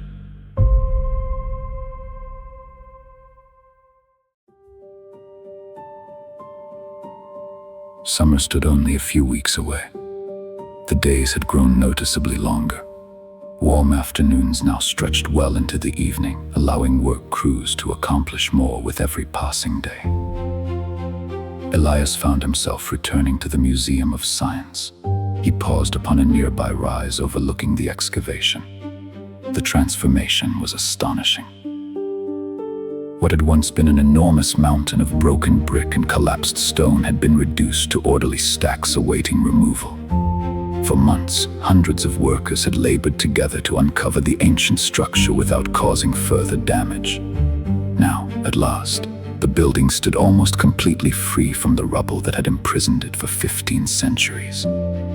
The entrance remained sealed, but not for much longer. Engineers had already begun preparing for the moment exploration could safely begin. Every exposed doorway was being carefully reinforced. Massive knuckle trees stood vertically beneath heavy stone lintels, supporting whatever unseen weight still rested above. Thick timber beams spanned between them, forming strong frames designed to prevent sudden collapse. Every support was measured, every joint carefully inspected. No one intended to rush the first entry into the museum. There would be only one opportunity to do it safely.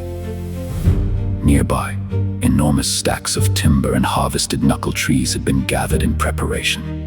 No one knew what conditions waited inside. Additional supports might be needed at any moment. Collapsed ceilings, unstable corridors, broken stairways.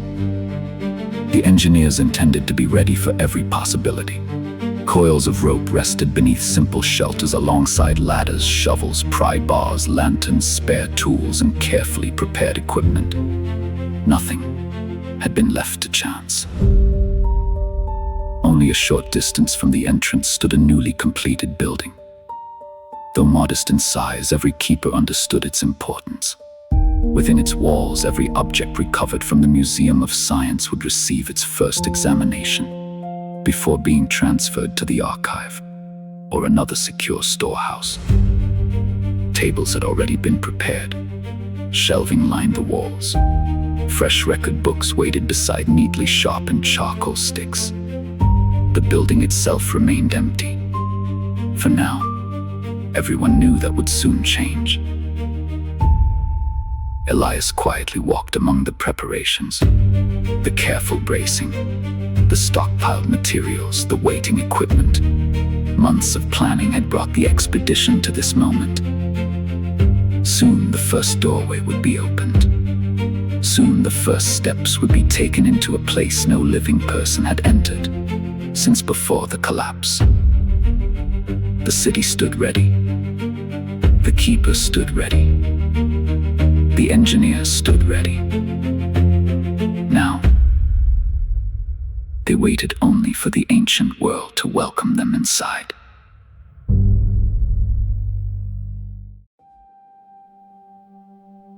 The preparations for entering the Museum of Science extended far beyond the excavation itself.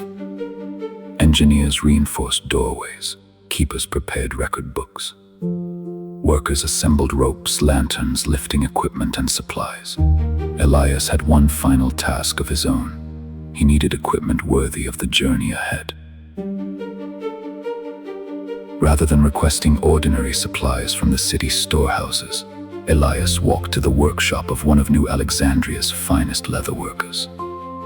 The craftsman had earned a reputation for producing equipment capable of enduring years of difficult labor. If anyone could prepare gear for exploring ancient ruins, it was him. The leather worker welcomed Elias inside. The workshop carried the rich scent of fresh leather, oils, beeswax, and wood smoke. Finished belts hung from heavy beams.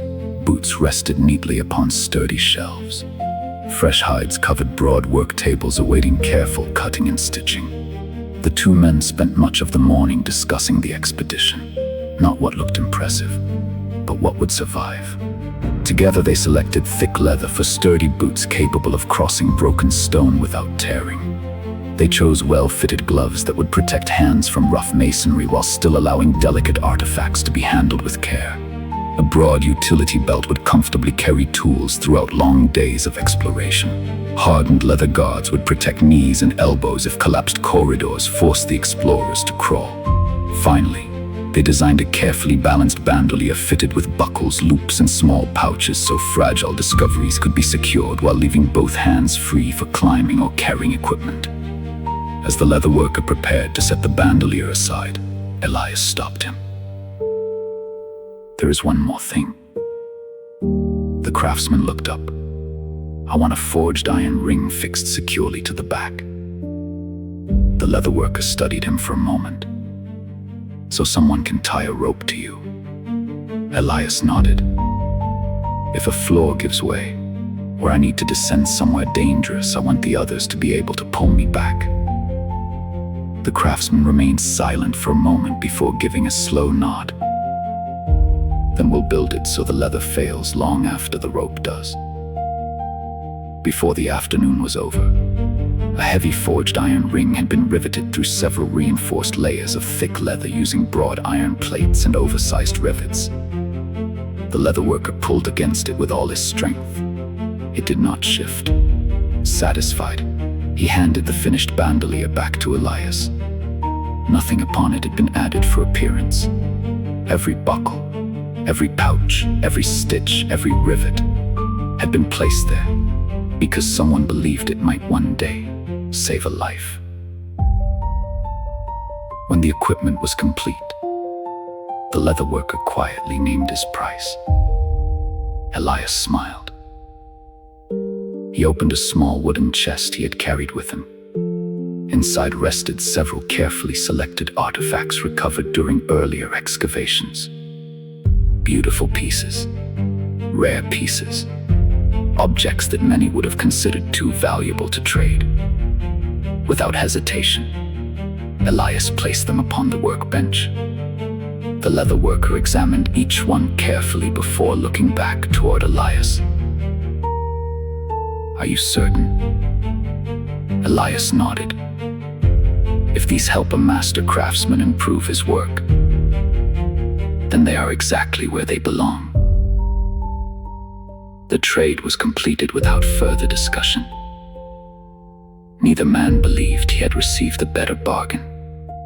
Each had exchanged something precious for something equally valuable. As Elias stepped back into the streets of New Alexandria carrying his new equipment, he found himself smiling. The leather was still stiff. The boots had never touched the earth. The buckles still caught the afternoon sunlight. Before long, they would carry the dust of 15 centuries. And if fortune favored the expedition, they would also carry the first discoveries ever recovered from within the Museum of Science.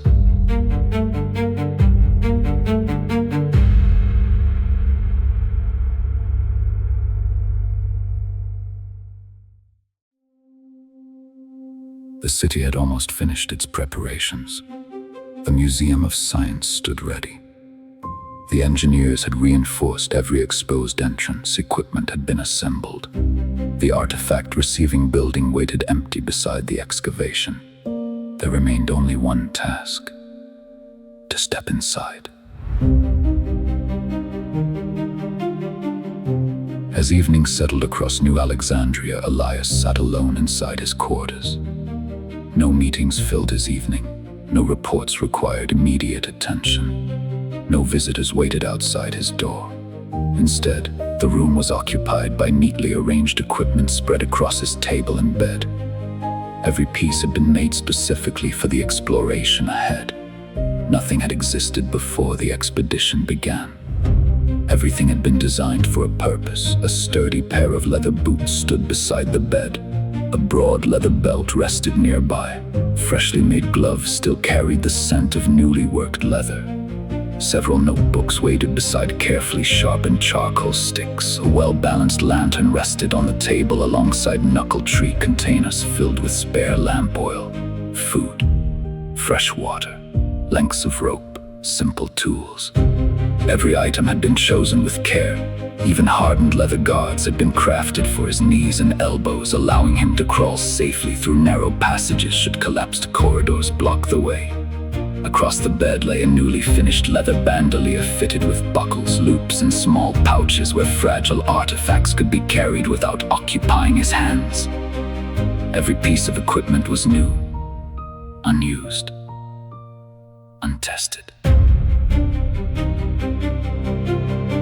Elias picked up one of the gloves. The leather was still stiff. He dipped a cloth into a small container of oil and slowly worked it into the surface. Again and again he flexed the fingers, patiently softening the leather so it would move naturally when the time came. The same careful treatment followed his boots, belts, and protective guards. The quiet work gave his hands something to do. His thoughts, however, remained elsewhere. The Museum of Science. He had spent countless evenings imagining what might survive inside. Yet now that the moment stood almost within reach, he found himself nervous. Not because of what they might discover, but because of what they might lose. The building was unlike anything he had ever entered. Its immense walls had stood in silence since before the collapse. No one could know what dangers waited beyond the first doorway. Unstable ceilings, hidden shafts, collapsed floors, centuries of decay. Every precaution had been taken. Still, there were questions no amount of planning could answer. Elias set the final glove beside the others. The leather had already begun to soften beneath the oil. He looked once more across the neatly arranged equipment. Tomorrow, every piece would finally serve its purpose. He quietly extinguished the lantern. Outside, New Alexandria settled into sleep. Across the river, the Museum of Science waited in darkness. For 15 centuries, no living soul had crossed its threshold. When morning came, that silence would finally end.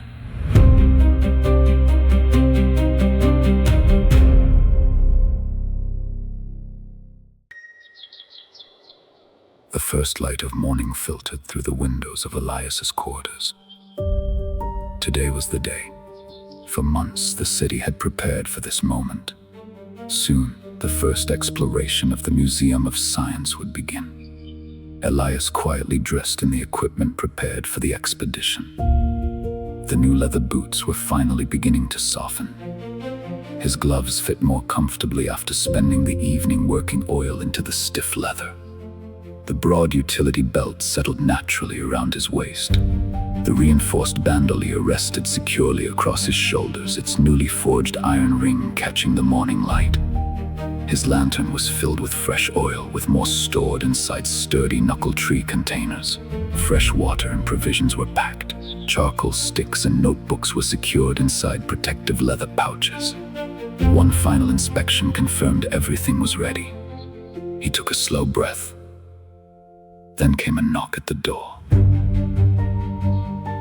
Elias opened it to find two familiar faces waiting quietly outside. One was a healer, the other, one of the city's alchemists. Neither had come to delay the expedition. They had simply come to wish him a safe return. The healer stepped forward carrying a small wooden box. "I hope you never need this," he said with a gentle smile. "But I would sleep better knowing you have it." Inside rested neatly folded linen bandages, a carefully wrapped cake of soap, and a small flask of strong distilled alcohol. The healer explained that the alcohol should be used only to clean dirty wounds. It will hurt, he admitted with a small smile, but pain is preferable to infection. A small leather pouch contained finely prepared yarrow and powdered oak bark medicines that could help slow minor bleeding until proper treatment became available. Finally, tucked into one corner of the box, Elias found a sturdy sewing needle and a spool of strong linen thread. The healer noticed his expression and laughed quietly. "Those are for repairing your clothes. Leave the stitching of people to me." The three shared a brief laugh before the healer's expression became serious once again. "If you are injured, return immediately. No discovery is worth your life." The alchemist then stepped forward, carrying a small clay jar sealed with wax. "I've been working on this." Inside rested a smooth, fragrant salve prepared from beeswax, pine pitch, and carefully selected herbs gathered during the spring. It should help protect cuts, cracked skin, and minor scrapes while you're working among the stone. Elias accepted the gift with sincere gratitude. He realized neither visitor had come because the administration had sent them. They had come because they cared. The Museum of Science represented the greatest archaeological discovery of the Second Age, but to the people standing outside his door, it was also a place capable of taking away a friend.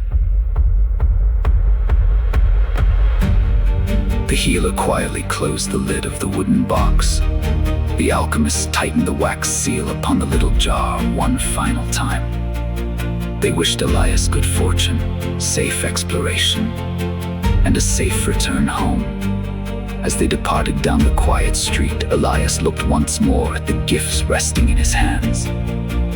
They were simple things: bandages and soap, medicine, a jar of carefully prepared salve. Yet together they reminded him of something far more important. No one entered the Museum of Science alone. An entire city would be walking beside him. One careful preparation at a time.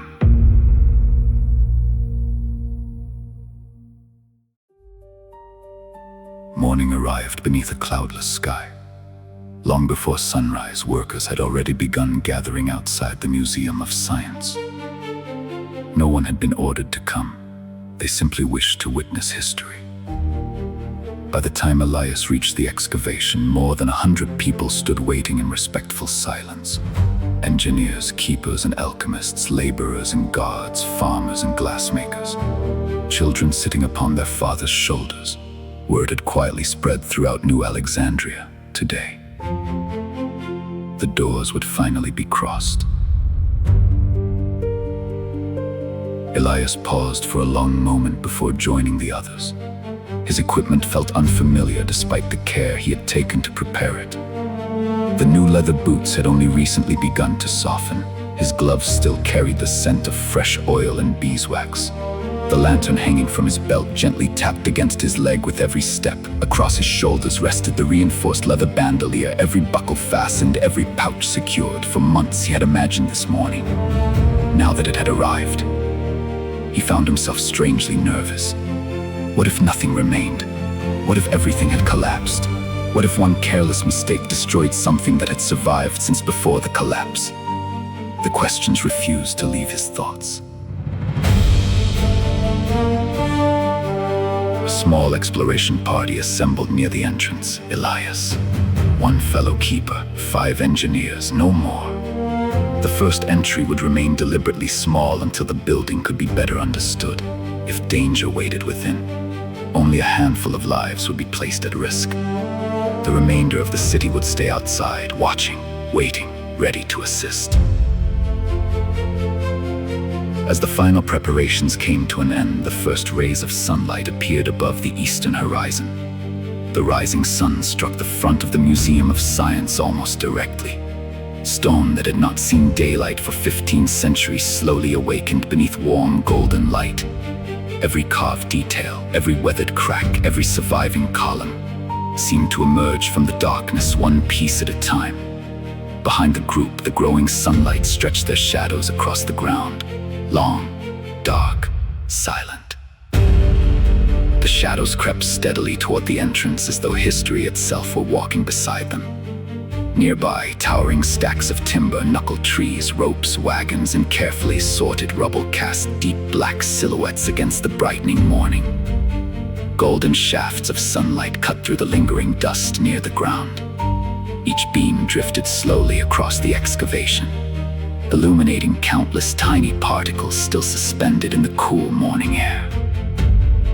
The doorway alone remained untouched. Beyond the threshold, only darkness. The ancient building accepted no light. No speeches were given. No banners were raised. No ceremony seemed worthy of the moment. The gathered crowd simply watched.